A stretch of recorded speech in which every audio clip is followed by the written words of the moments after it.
Hello guys, this is Anurag Jaan. You are watching education power. दोस्तों, आज जो हम लोग बात करने वाले हैं वो है ट्वेल्थ केमिस्ट्री के वैसे प्रश्न जो कि आपके बोर्ड एग्जाम में बार बार पूछे जाते हैं। तो इस लिहाज से ये सारे क्वेश्चंस जो आपके वीवीआई हो जाते हैं, सभी क्वेश्चंस आपके लिए बहुत ज़्यादा महत्वपूर्ण है। तो इसको आराम से ध्यान से देखिए, क्योंकि ये सारे क्वेश्चंस बार बार रिपीट किए गए हैं। तो चलिए देखते शुरू करते हैं आज का क्वेश्चन। तो पहला क्वेश्चन आपका, लोहा के दो मुख्य अयस्कों के नाम लिखें, उसके अयस्क से निष्कासन की अभिक्रिया को लिखिए। ये क्वेश्चन आपका 2016 के ए में और 2013 में पूछा गया है। तो इस लिहाज से भी ये सारे क्वेश्चंस जो हैं आपके बहुत इंपॉर्टेंट हैं, तो इसको आराम से देखिए। तो दोस्तों, यहाँ पे एक सजेशन और मैं देना चाहूँगा कि लोहा का जो निष्कर्षण का सिद्धांत है, ये तो निश्चित रूप से आपके लिए इम्पोर्टेंट है, लेकिन इसके साथ एल्युमिनियम हो गया या फिर कॉपर हो गया, ये सब का जो अयस्क से निष्कर्षण है, तो इसको भी आप लोग निश्चित तौर से ढूंढ के आराम से इसको पढ़ लीजिएगा, क्योंकि एक ना एक अयस्क से निष्कर्षण के लिए आपके 5 नंबर के लिए जो है रहता ही है। तो निश्चित रूप से इस तीनों को याद कर लीजिएगा। चलिए देखते हैं आज का क्वेश्चन। तो क्वेश्चन बोल रहा है कि लोहा के दो मुख्य अयस्कों के नाम लिखिए। मैंने 3 लिख दिए हैं, आप किसी 2 का ले सकते हो। तो ये प्रमुख अयस्क है लोहा का, हेमेटाइट, जिसका अनुसूत्र होता है Fe2O3।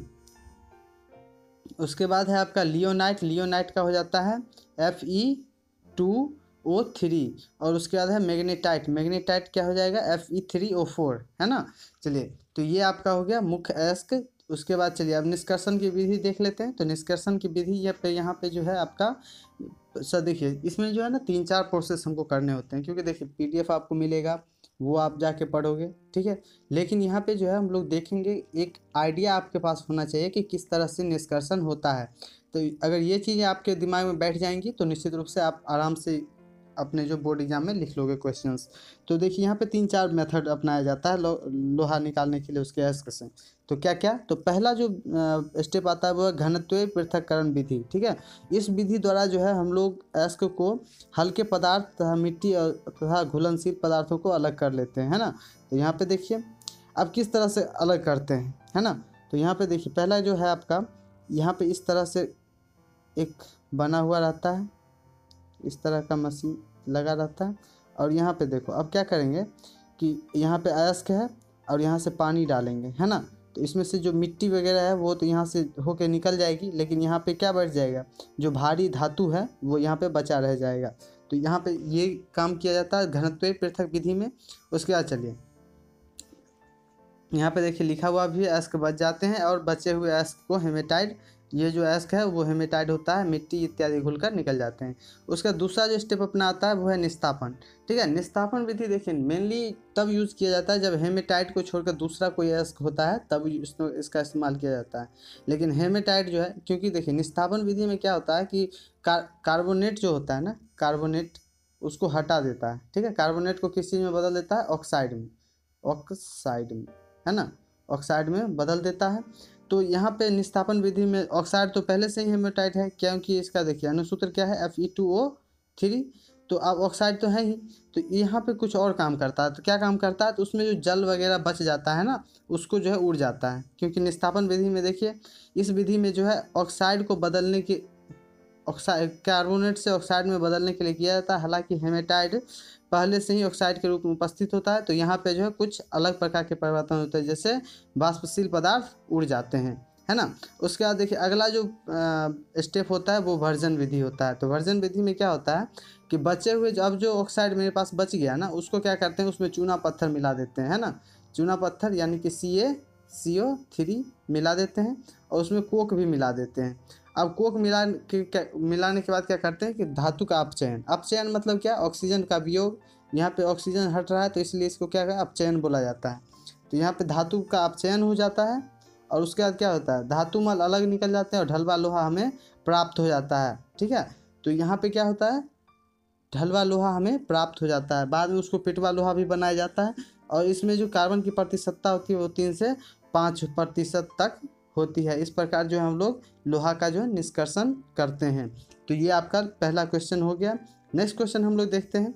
आराम से देखो, कोई दिक्कत नहीं है, बिल्कुल ईजीएस्ट टर्म में मैं लिख के आपको आंसर्स दिया हूँ, तो निश्चित रूप से ये आपके काम आएगी। चलिए नेक्स्ट जो क्वेश्चन है आराम से देखो, आज मतलब ऐसा डील कर दूंगा ना, कहोगे क्या सर कितना अच्छा पढ़ा दिए हो आप। अब तो ये चीज़ें आपको कहीं और मिलेंगी भी नहीं। तो यहाँ जो है आयोडीन के मुख्य स्रोत क्या हैं, तो आयोडीन के मुख्य स्रोत और पूछ रहा है, और यहाँ पे है समुद्री घास से आयोडीन के निष्कर्षण का वर्णन करें। 2016 के ए में पूछा गया, 2015 में पूछा गया है ना, और ये क्वेश्चन शायद 2011 में भी पूछा गया है। तो यहाँ पे जो देख लीजिए आपका जो है सक्रिय तत्व होने के कारण आयोडीन जो है प्रकृति में मुक्त अवस्था में नहीं पाया जाता है ना। तो इसके जो प्राकृतिक स्रोत हैं वो क्या क्या हो सकते हैं, तो प्राकृतिक स्रोत क्या है, समुद्री घास, चीनी साल्ट पीटर या कैलिस, जिसको चीनी साल्ट पीटर बोला जाता है, और उसके बाद है प्राकृतिक ब्रायन, क्या प्राकृतिक ब्रायन। अब देखिए समुद्री घास से जो है आयोडीन के उत्पादन की विधि, तो ये चीज़ें आप लोग याद निश्चित रूप से याद रखना, ठीक है, क्योंकि ये चीज़ें जो आपको 1-2 नंबर में भी पूछ लेगा कि स्रोत क्या क्या है, तो उस समय भी लिख दोगे आप लोग। देखिए तो अब समुद्री घास जो है आयोडीन से कैसे उत्पादन करते हैं, समुद्री घास से देख लेते हैं। यहाँ पे देखिए समुद्री घास से जो आयोडीन निकालने के लिए सबसे पहले जो हम लोग लेमिनेरिया प्रजाति का समुद्री घास को एकत्र करके सुखा लेते हैं। याद रखिएगा कौन सा प्रजाति है, लेमिनेरिया, है ना। तो उसको एकत्र करके सुखा लेते हैं। और देखो अब इसके सूखे घास को जो है मतलब एक गहरी खाई बनाते हैं और उसमें जो है डाल देते हैं और तथा आग लगा देते हैं, ठीक है। अब राख जो बचता है उसका, अब राख बचेगा, आग लगा देंगे तो राख ही बचेगा, और इसके राख को क्या कहा जाता है, तो ये भी याद रखिएगा, यहाँ पे ऑब्जेक्टिव टाइप में आपका काम आ जाएगा, केल्प कहा जाता है ना, जिसे जल में घोला जाता है और अघुलनशील पदार्थ को छान लिया जाता है। क्या किया जाता है, अघुलनशील पदार्थ को जल में छान लिया जाता है, मतलब जल में घोल के और फिर उसको छान लेंगे, ठीक है। तो अब देखिए छन्नित द्रव का आंशिक रवाकरण किया जाता है, ठीक है। आंशिक रवाकरण कहने का मतलब क्या, उसको फिर से सॉलिड में लाने का प्रयास किया जाता है, और जो है अब सल्फेट और क्लोराइड रवा का रूप अलग अलग हो जाते हैं। अब देखो अब जो बचेगा ना, यहाँ पे समझने वाली चीज़ है, अब जो शेष रवा बचेगा उसमें सल्फेट और क्लोराइड का रवा जो होगा वो अलग अलग हो जाते हैं, है ना। अब देखो जो मात्र द्रव्य बचता है उसमें आयोडीन आयोडाइड के रूप में रहता है, ठीक है। अब देखो यहाँ पे जितने भी सल्फेट रवा ये सारे अलग हो गए। अब जो लिक्विड बचा ना, मेरा काम उसी लिक्विड से है ना, मेरा मतलब किस चीज़ से है, उसी लिक्विड से है, उसी में आयोडीन रहेगा, और आयोडीन रहेगा तो किस रूप में रहेगा, तो आयोडाइड के रूप में रहेगा। और इसी द्रव्य को द्रव्य को जो है MnO2 की सांद्रण, ठीक है, MnO2 की, याद रखिएगा उस द्रव्य को MnO2 की सांद्रण H2SO4 के साथ गर्म किया जाता है। यहाँ पे ये चीज़ याद रखिएगा कि Mn, बार बार मैं रिपीट कर रहा हूँ, इसको भूलिएगा मत। इसको जो है H2SO4 यानी कि सल्फ्यूरिक एसिड के जो है में जो है गर्म कर दिया जाता है इसको। अब गर्म करने के बाद क्या होता है, देखिए यहाँ पे गर्म करने के बाद जो है मिट्टी के बने ठोस संगठकों से होकर आयोडीन देता है। क्या कौन सा देता है, I2 जो है, यानी कि आयोडीन, I2 का मतलब यहाँ पे I2 लिखा हुआ है, तो I2 जो है बनकर मिट्टी से के बने संगठकों से होकर आयोडीन देता है। यहाँ पे देखिए मैंने एक रिएक्शन लिख दिया। दोस्तों एक बात हमेशा याद रखना कि इस तरह के जो आंसर्स आप लिखते हो केमिस्ट्री में खास करके, तो वो जो है आपका एक निश्चित रूप से एक आपका रिएक्शन तो होना ही चाहिए, है ना। रिएक्शन लिख दोगे तो निश्चित रूप से आपको मार्क्स अच्छे मिलेंगे।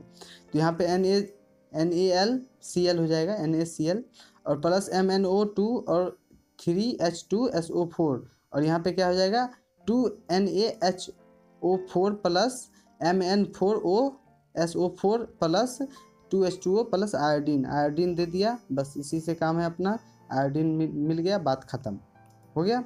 तो ये जो है आपका समुद्री घास से आयोडीन प्राप्त करने का एक तरीका था। तो ये जो है क्वेश्चन आपके लिए बहुत भिविया है, तो इसको आराम से एक बार कॉपी पर लिखिएगा, क्योंकि जो चीज़ आप एक बार लिख लोगे वो चीज़ आपको याद रहेंगी हमेशा, तो इसको लिख लेना। चलिए नेक्स्ट क्वेश्चन देखते हैं। नेक्स्ट जो क्वेश्चन है आपका वो है प्रासरण और विसरण में क्या अंतर है, प्रासरण और विसरण में क्या अंतर है।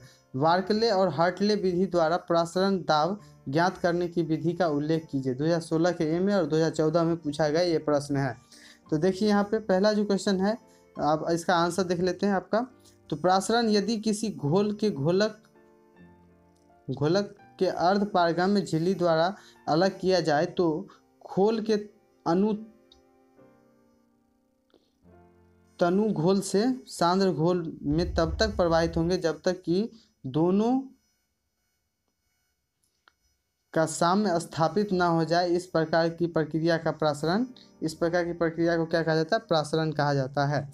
ठीक है, तो यहाँ पे ये चीज़ सारी चीज़ें याद रखिएगा कि प्रासरण यदि किसी घोलक में जो है अर्धपारगामी झिल्ली द्वारा किया जाए, ठीक है, तो वो क्या हो जाता है कि घोल के अणु तब तक, मतलब हाई टू लो टेम्परेचर, है ना, हाई उच्च सांद्रता से निम्न सांद्रता की ओर जो है जाती है। तो ये तब तक जाएगी जब तक कि दोनों इक्वल ना हो जाए। ठीक है, इक्वल ना हो जाए। ठीक है, चलिए दूसरे शब्दों में यहाँ पे देख लीजिए, अगर समझ में नहीं आ रहा है तो हमने यहाँ पे ऐसे भी लिख दिया है कि दूसरे शब्दों में हम कह सकते हैं प्रासरण में मूल के अणु तब तक निम्न सांद्रता वाले विलयन से उच्च सांद्रता वाले विलयन की ओर गमन करते हैं जब तक कि दोनों की सांद्रता बराबर ना हो जाए, है ना। और विसरण देखिए, विसरण क्या होता है? तो उच्च सांद्रता वाले क्षेत्र से अणु निम्न सांद्रता वाले क्षेत्र की ओर गति करने को विसरण कहा जाता है ना। तो चलिए ये चीज़ हो गई आपकी। अब चौथा क्वेश्चन देख लेते हैं, आराम से देखो, कोई दिक्कत नहीं है, आराम से देखना है, कोई बड़ा बात नहीं है, आराम से सारे क्वेश्चंस जो हैं सॉल्व हो जाएंगे। और इसके बाद जो है आपका, मैंने इससे पहले भी 2 पार्ट दे चुका हूँ, तो वो जो है आपको लिंक मिल जाएगा और जो है आप लोग इजीली जो है वो सारे क्वेश्चंस को सॉल्व कर लो, अच्छे से पढ़ लो, क्योंकि ये सारे क्वेश्चंस भी आए हैं। सारे क्वेश्चन जो है आपके पीछे के क्वेश्चन से निकाल कर लाए गए हैं, जो कि बार बार पूछे गए हैं आपके लिए। तो चलिए यहाँ पे चौथा क्वेश्चन देखते हैं, अमोनिया से नाइट्रिक अम्ल उत्पादन के सिद्धांत का वर्णन करें। 2016 के ए में और 2011 में पूछा गया ये क्वेश्चन है। तो यहाँ पे देख लिए, NH3 की अभिक्रिया हवा के साथ PT और RH की गाज की उपस्थिति में कराने पर HNO3 यानी कि नाइट्रिक अम्ल प्राप्त होता है। देखिए कि रिएक्शन यहाँ पे मैंने लिख दिया 4NH3 + 5O2। अब ये जो रिएक्शन करेगा तो क्या बनाएगा? 5NO + 6H2O। अब देखिए यहाँ पे जो है नेक्स्ट जो है आपका वो है 2NO + O2 जो है अब रिएक्शन करेगा, यहाँ पे इसको ले लेंगे। ठीक है, तो अब यहाँ पे रिएक्शन का क्या बनाएगा? 2NO2 यानी कि नाइट्रोजन ऑक्साइड, है ना। अब देखिए नेक्स्ट देख लीजिए, फिर इसको रिएक्शन करवाएंगे, जल में घोल देंगे इसको, तो क्या हो जाएगा? अब क्या बनाएगा नाइट्रोजन ऑक्साइड को? तो यहाँ पे बना देगा क्या आपका HNO3 + HNO2, है ना। अब देखो HNO2 ये जो है हमारा नाइट्रिक अम्ल यहाँ पे मिल गया, लेकिन इसको भी बेकार नहीं जाने देते हैं हम लोग। इसको क्या करेंगे? इसको फिर से जो है घोलेंगे, तो अब क्या हो जाएगा? फिर NH क्या दे देगा? HNO3 प्लस यानी कि नाइट्रिक अम्ल, और उसके बाद जो है 2NO + H2O दे देगा। तो ये आज चौथा क्वेश्चन था आपका। और लास्ट क्वेश्चन जो है ये आपका जो है न्यूमेरिकल टाइप है। तो एक क्वेश्चन आपका न्यूमेरिकल टाइप रहता है हर साल, तो इसको आराम से देखिए। ये जो है, जब 10 ग्राम की मात्रा का एक अवाष्पशील घुल्य को 100 ग्राम बेंजीन में घुलाया जाता है, तो उसका क्वथनांक है कि 1 डिग्री अब देखो क्वथनांक 1 डिग्री बढ़ जाता है। कितना? 1 डिग्री जो है बढ़ जाता है। तो घुल्य के ग्राम अणु द्रव्यमान की गणना कीजिए। बेंजीन का Ka जो है दिया हुआ है आपका कितना? 2.53। तो यहाँ पे देख लीजिए, आपका 2016 में पूछा गया क्वेश्चन है, 2011 में पूछा गया ये क्वेश्चन है। तो यहाँ पे देख लीजिए, विलय का भार हम लोग WB मान लेते हैं, विलायक का भार जो है हम लोग WA मान लेते हैं, विलय का जो अणु द्रव्यमान है वो MB है ना। तो यहाँ पे सोल्यूट, सॉल्वेंट और सोल्यूट का अणु द्रव्यमान, मॉलिक्यूलर वेट।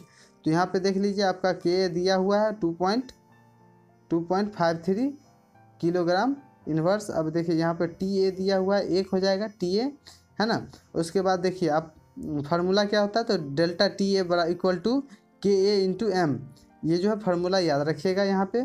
चलिए, तो अब देखिए 2.53 के Ta दिया हुआ है, ठीक है, 2.53। अब यहाँ जो है गुने कितना हो जाएगा? 10/MB × 100 × 1000, ठीक है। 1000 क्यों? क्योंकि यहाँ पे किलोग्राम है, ठीक है, किलोग्राम हो जाएगा। चलिए अब यहाँ पे 1 = क्या हो जाएगा? इसको यहाँ पे ले जाएंगे तो देखिए अब 2.53 3 × 100/MB, और MB कितना हो जाएगा 253 ग्राम आंसर, है ना। ये आपका आंसर हो गया। तो आज के लिए इतना ही, फिर मिलेंगे अगले वीडियो में। दोस्तों को वीडियो पसंद आया हो तो एक लाइक ज़रूर कीजिएगा। धन्यवाद।